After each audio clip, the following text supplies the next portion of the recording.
Hey there, everybody. Good morning. Welcome to 7 Minutes in the Morning and your daily update. If you're a business owner or just interested in what COVID-19 is doing to business, that's what we're here for, is to give you that update. Hey, I want to warn you up front, today's going to be a long show, so go ahead and grab a big cup of coffee and come on back right after this. This is 7 Minutes in the Morning, where 5 days a week you get tips and hacks dedicated to helping business owners and leaders just like you find and break through the one thing that is preventing your success. And now, here's the host of 7 Minutes in the Morning and your results coach, Thom Rigsby.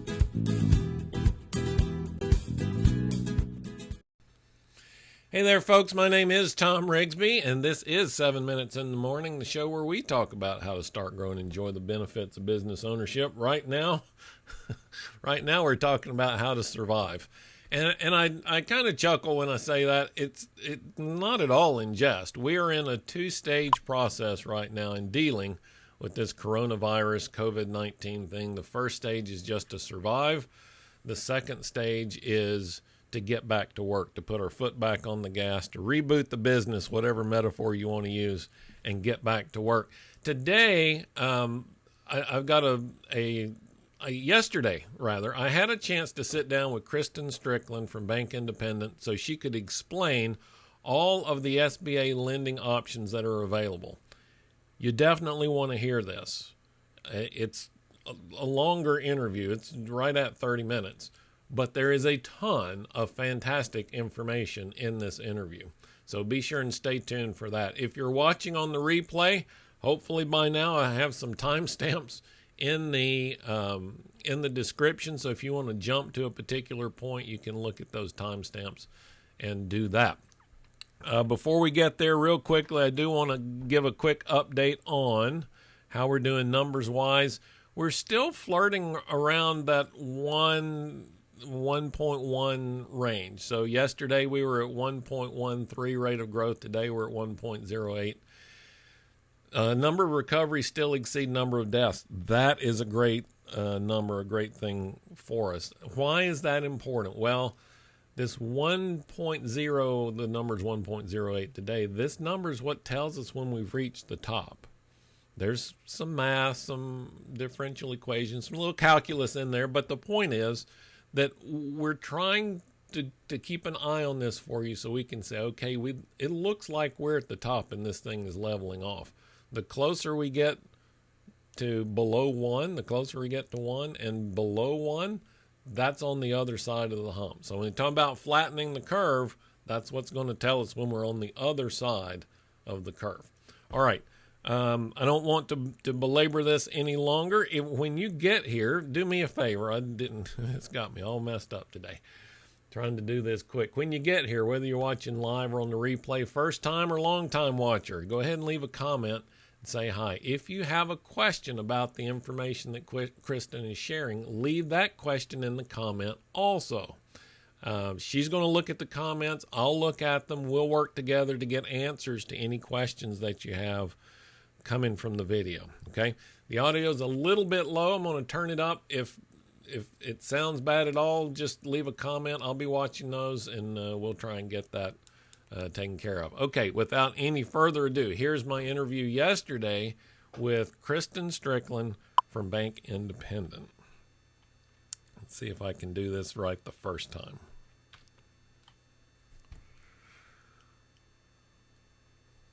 Maybe.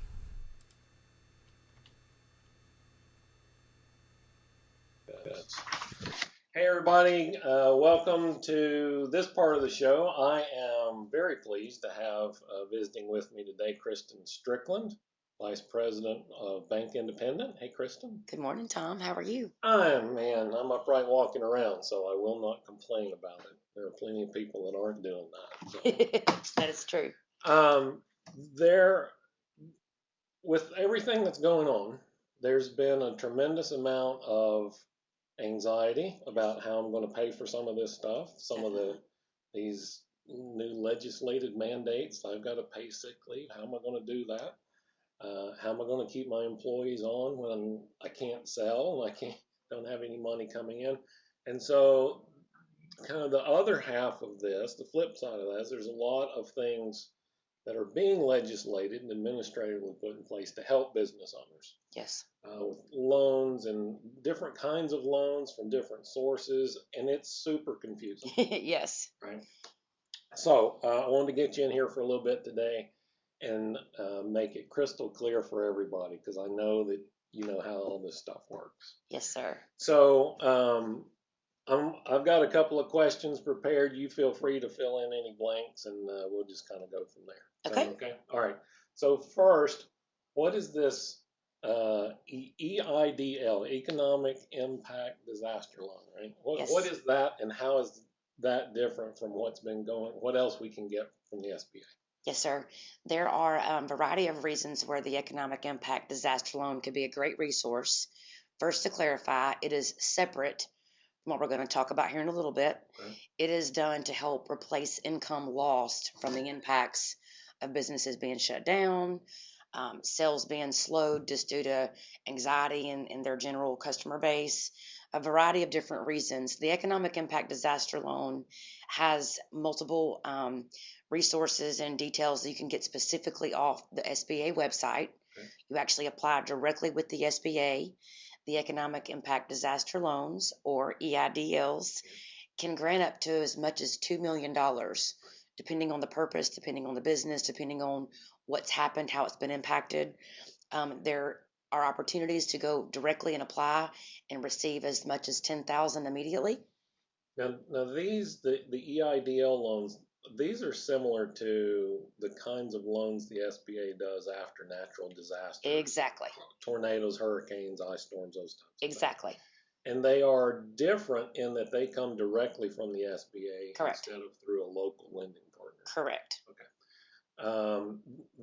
I've been calling these kind of the stopgap loans. Smart. These are the ones that, okay, I have to pay this sick leave. How am I going to do that if I've got no revenue? Well, this is kind of the immediate help, right? This is the short term, fill that, kind of bridge that gap, right? Correct. That's a good description. Okay. So, and that's the web address we've been giving out for maybe 2 weeks now, sba.gov/disaster.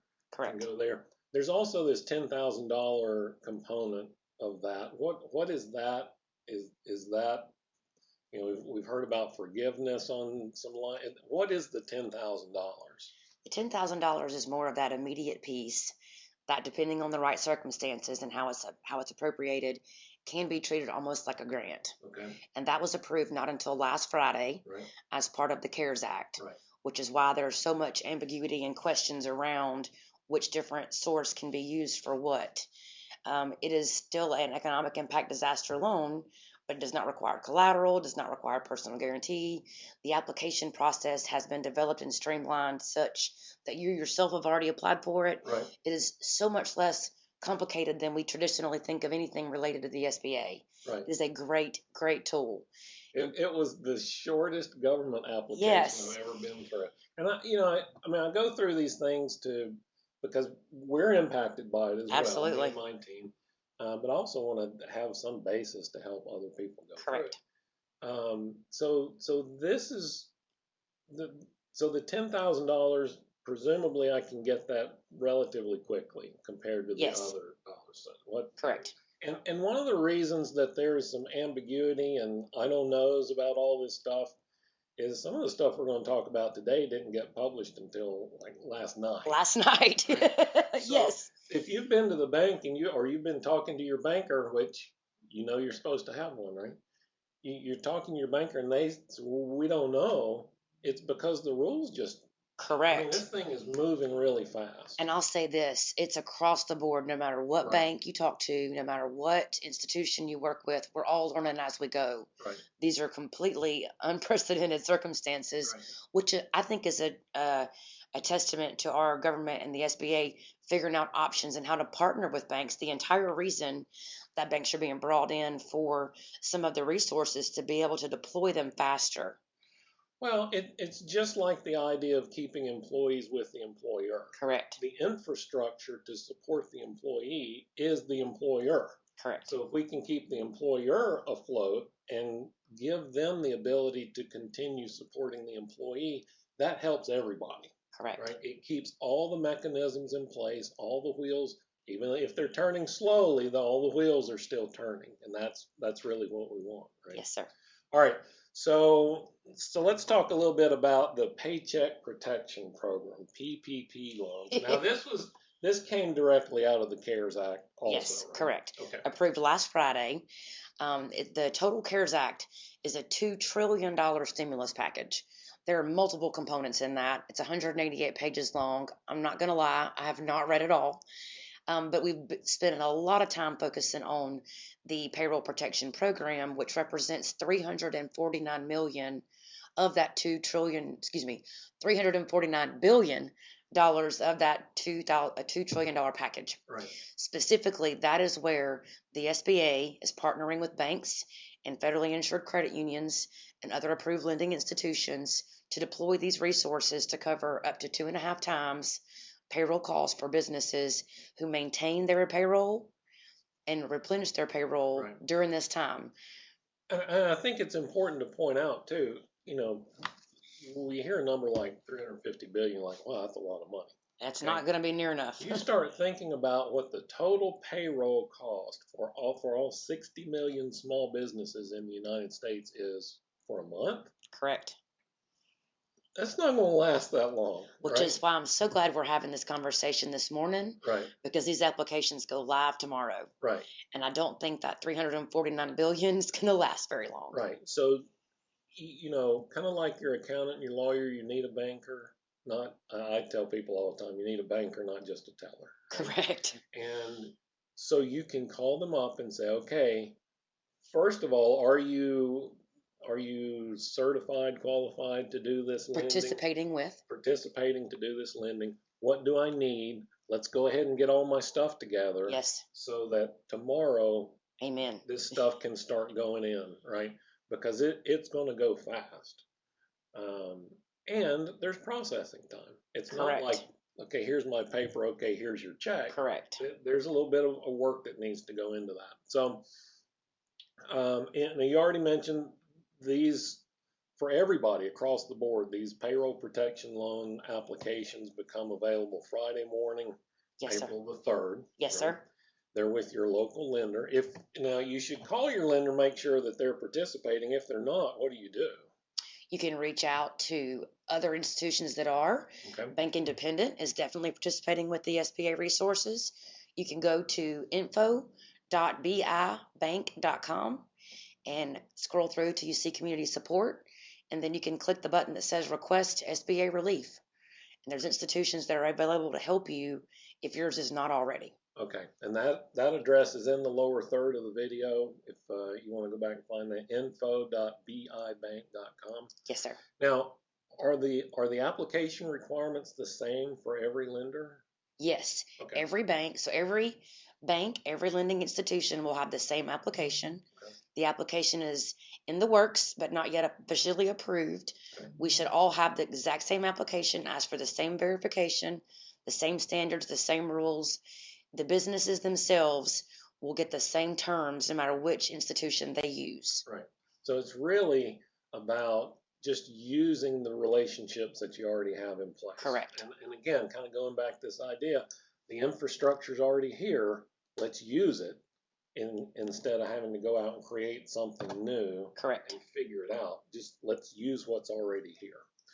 All right. So we apply at our local lender. So now, who can apply for these?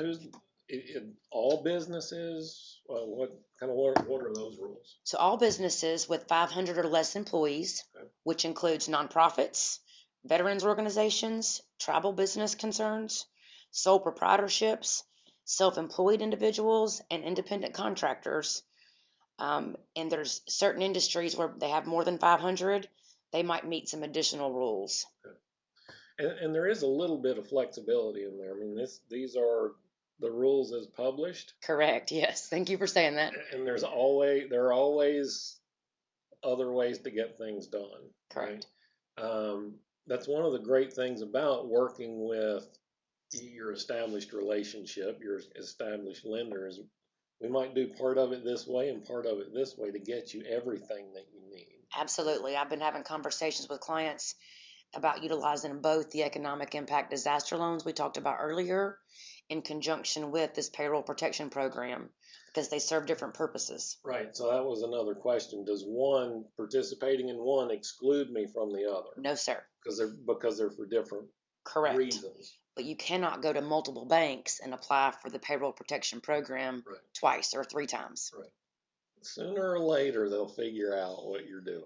Correct. All right. So, as the name would imply, payroll protection, this is intended to help us keep employees on the payroll. Correct. What can I use the proceeds of these loans for? Can I build a new building? No. put up signs on the interstate? I mean, what's the idea behind that? The simplest way to describe it is the 2.5 times your average payroll cost should be an equivalent amount to cover 8 weeks worth of payroll cost, as well as rents, utilities, or interest on your mortgage payment. Okay. So you can't be paying employees if they don't have an office to go work at or power to use. Right. These are the core fundamental pieces of allowing our workforce to stay where they are and keep business wheels rolling, like you said, even slow. I know this question is a little broader than this program, but you have a lot of business experience, also a lot of small business experience, Yes, sir. Directly and in your family.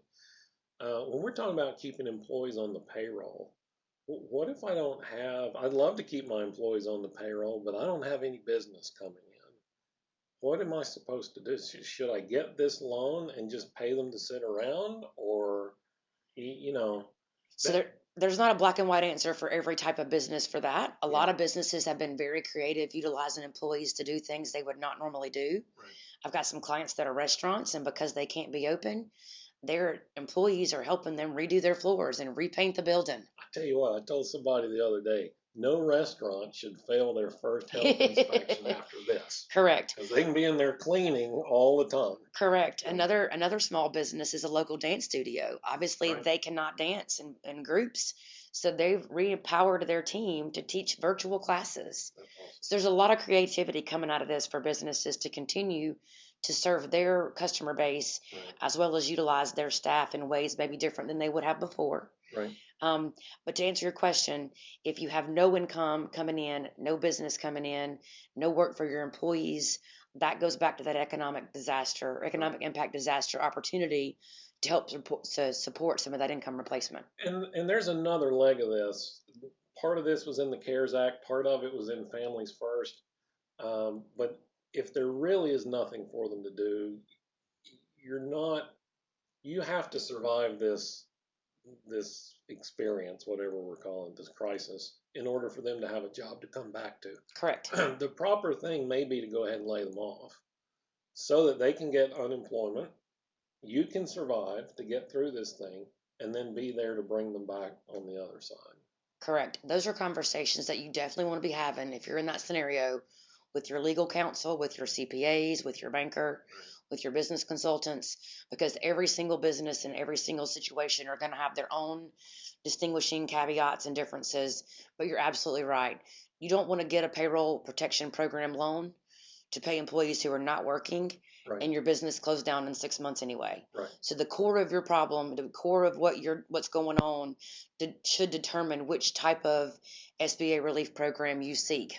I think, and I tell business owners this a lot here lately, these are extraordinary times, require extraordinary choices.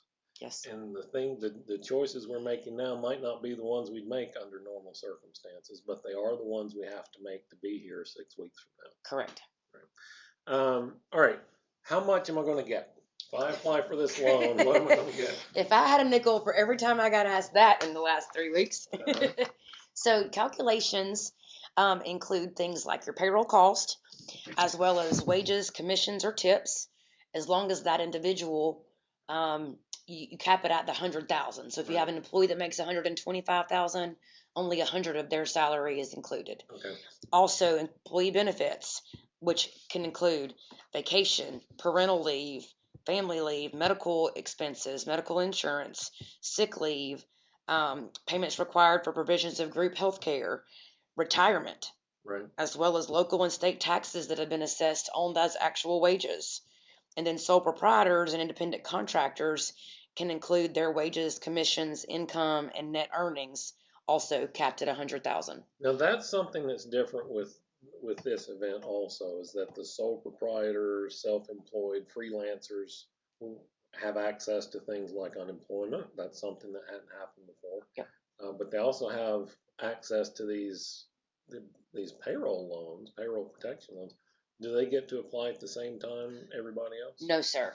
The application's open for small businesses on Friday the 3rd, or Okay. tomorrow. Yep. And then on April the 10th, so next week, those independent contractors can start their application process. Okay. And there's a lot of reasons as to why behind that. We'll work the kinks out on everybody else first. So Yeah. So it'll be easy. it should be, hypothetically.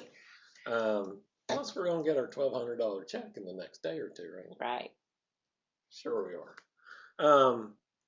All right, so let's talk a little bit about forgiveness, the forgiveness part of Yes. these loans. How's that going to work? Okay, so as long as 75% of the funds from the Payroll Protection Program loan are used for payroll, then your likelihood of being forgiven is so much higher. Okay. So I'm going to pull out my specific notes because the last thing I want to do is not say it exactly right. All right.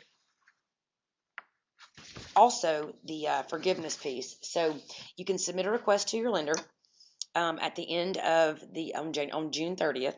And you need to make sure that you have verified the documents you used to provide, saying this is what I spent on payroll, this is what I spent on rent, this is what I spent on utilities or mortgage interest or one of those pieces. Right. Verify those are true and correct. That lender then evaluates those documents, and as long as 75% was used for payroll cost, again, which could be insurance and other pieces of it, not just true dollars Right. to the individual, as long as those numbers are in line, that loan is then forgiven. Okay. That's good. It is. But there's also some other really good news behind that, because I've had this question a lot. Let's say that a business qualified for $100,000 as their loan amount, Right. and $85,000 of that was used for payroll, rent, utilities, and the remaining $15,000 needed to be used for other purposes. Right. Whether or not those are forgivable, in the event it's not, the remaining balance that's not forgiven, the interest rate is 0.5%. Wow. Yes. That's amazing. And these businesses will have 2 years to pay that back. So, and no prepayment penalties. No prepayment penalties. So there's really no downside to applying. I mean, unless you just know you don't need it. Correct. If you don't need it, leave those resources Leave for it some for businesses somebody that do. Right. Absolutely. But if there's any question in your mind whether you need it, shouldn't I just go ahead and apply? I would absolutely. Because These it's funds, going to take a little while to get it through the process. If I do get these funds and it turns out I don't need them, no prepayment penalty, just pay it back. absolutely. And the demand for this is going to be so high Right. that $349 billion is not going to last long. Right. So this is not something I feel comfortable saying, even though it technically is available through June 30th. I don't think May 30th It'll last. we'll be having the same conversation. Right. Now, and I think you touched on this a few minutes ago. Collateral personal guarantees, are those Great required question. for these loans? No, unlike most SBA loans, there are no personal guarantees required. There is no collateral required. There are no fees. And for the portion that's potentially not forgiven, payments would not be in place for at least 6 months. Right. So say next Wednesday you get your loan, your first loan payment would not be until 7 months later. At Really 0.5%. This is a really good opportunity to support small business. It really is. And I've said repeatedly since about the beginning of March, since we started really going through this in earnest, small business is the backbone of the economy, right? Yes. We need the Amazons and the Walmarts and those players. But if you look around, over 60% of the population gets their paycheck from a small business. Yes, sir. And if those small businesses, as the small businesses go, so goes the economy. That is the absolute core foundation, which is why this bill and the stimulus package have hit the ground running to try to help keep that piece there. Right. We don't have that foundation. That's going to impact so much more at such a larger distance. Right. And I really appreciate the the effort that has gone into putting this together the way that they have to put money in the hands of people to spend it. And this is our risk, right? The longer that this crisis continues, the more we're going to have a bias toward hoarding, right? Yes. And holding on to what we've got. If it's over in the next 2 weeks, then I get my $1,200, I get this, and I go out and get my hair cut, go out to eat, and spend money, right? So I'm really happy that we've taken this approach as a nation to say we want to put money in the hands of people that are going to spend it. Yes, we need to keep some of the big businesses afloat so there's jobs to come back to, but the vast majority of Americans work for a small business. We need to keep them running. And now I've also appreciated here locally how there's been such a focus on keep going out to eat. Yes. Take out not just Tuesday and Thursday, but Monday, Tuesday, Wednesday, and because, restaurants are operating on razor thin margins anyway. They can't stand a hit like this to last very long. So we need to do all that we can and still keep our, 6 foot in distance and all that.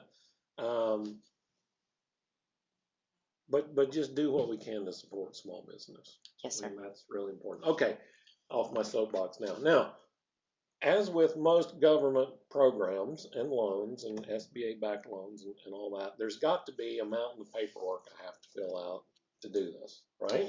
So there is some information required. Okay. But to be honest, it is so much less than I originally envisioned. Yeah. Again, I've been in banking 18 years. I've helped quite a few businesses with their SBA loans.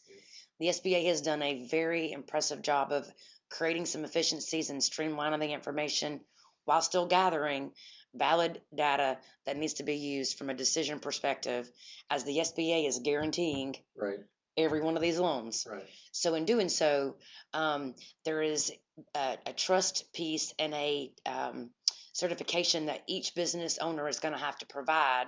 And in the event there's anything fraudulent, anything that's untrue, anything that's undocumentable, as much as it's not a personal guarantee, that business owner, can have some negative impact if they lie or manipulate, as with anything. So, as with anything, right? I mean, do the right thing. Yes. Right. I mean, that's why we have these loans. That's why we're trying to keep people employed. That's also do the right thing. And that's also why the SBA is empowering their participating banks, who we already have the relationships with them. We know it makes sense. If Thom were to submit his payroll logs to me for his 493 employees, I might know that's a little odd. Right. So I think there's a lot of value in that rollout and how that's going to work. Right. All right. What have I not thought to ask you about all of this? Wow. You asked a lot already. Rehiring.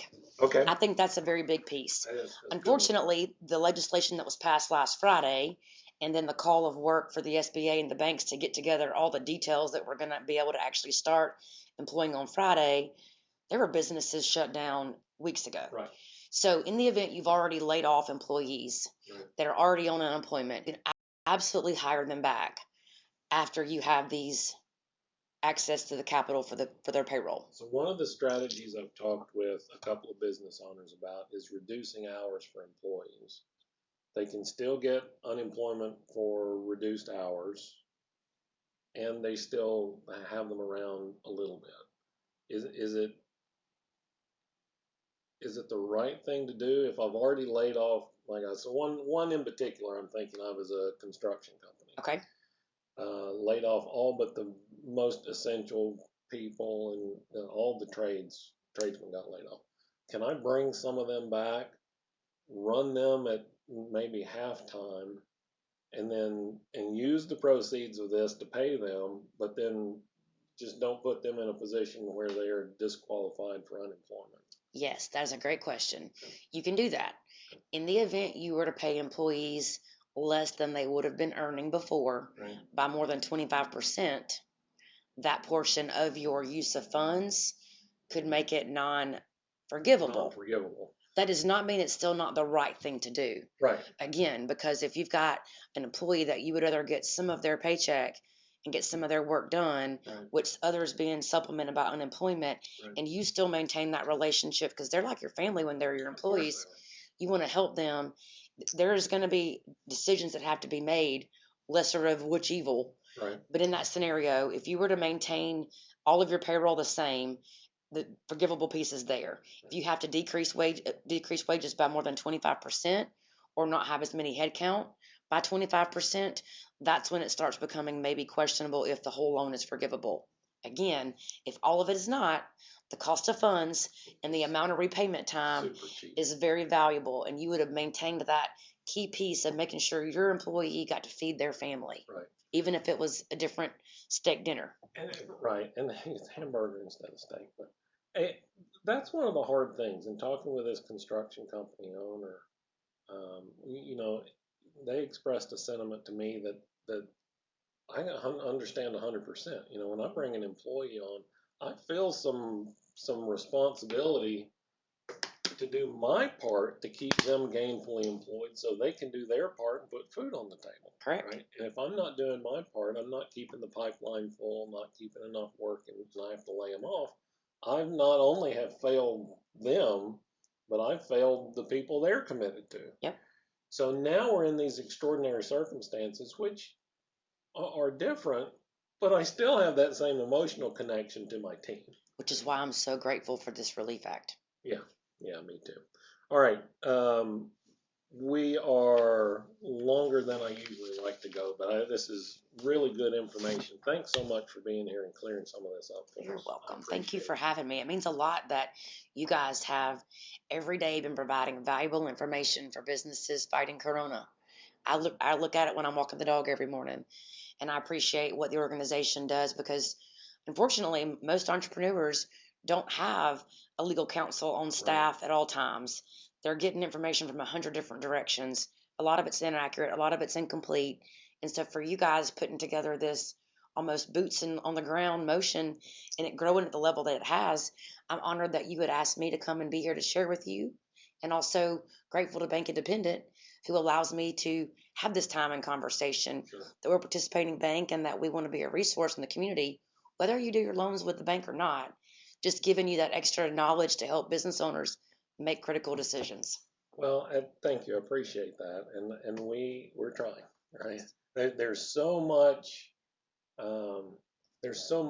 information, right?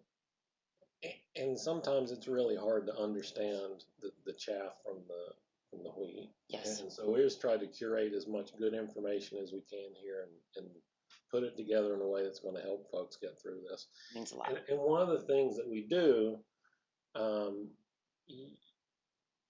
I like spirited competition as much as anybody else, right?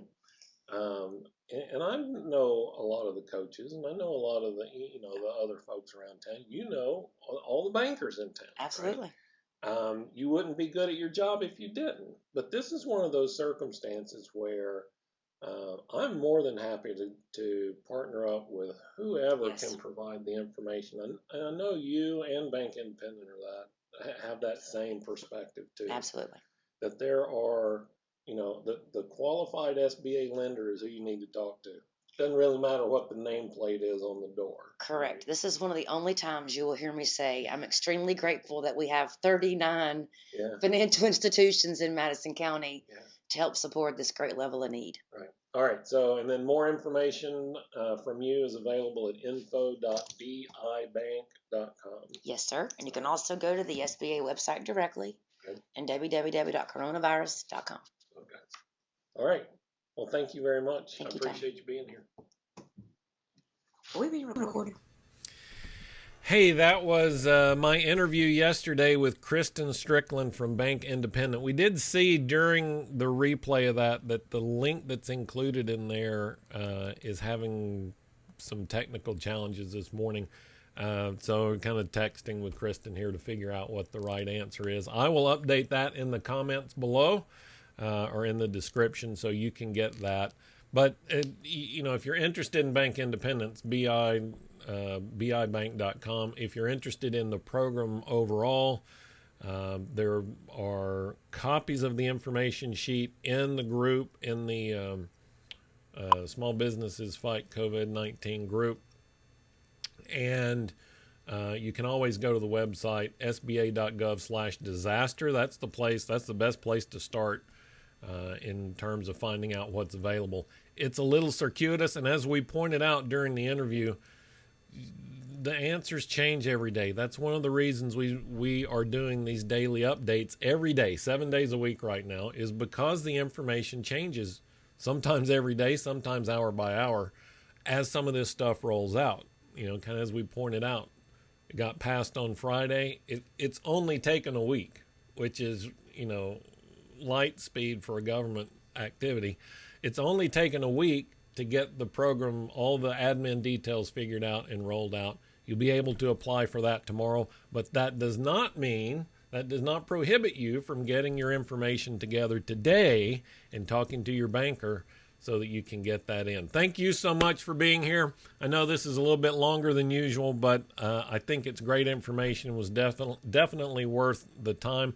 If you know another business owner who is struggling, first of all, send them here so that we can help. Second of all, just click on the share button right underneath this video or audio, wherever you're watching. Share it with them so they can get this information as well. If you got value from our time together today, please consider the heart, stars, thumbs up, likes, whatever's appropriate in the venue where you are watching or listening. We will be back here again tomorrow. Tomorrow's Friday. So another Kristen will be on the show tomorrow. I have my interview with Kristen Strickland tomorrow on how we can communicate intergenerationally, right, across generations, how we can communicate what we should be saying. We talk all the time about talk to your customers, talk to your contacts, talk to your team. What am I supposed to say? That's what I'm going to talk about with Kristen Strickland tomorrow. You want to tune in for that at 7 o'clock. I'm wrapping it up. You guys have a great morning. I'll talk to you again tomorrow. Take care.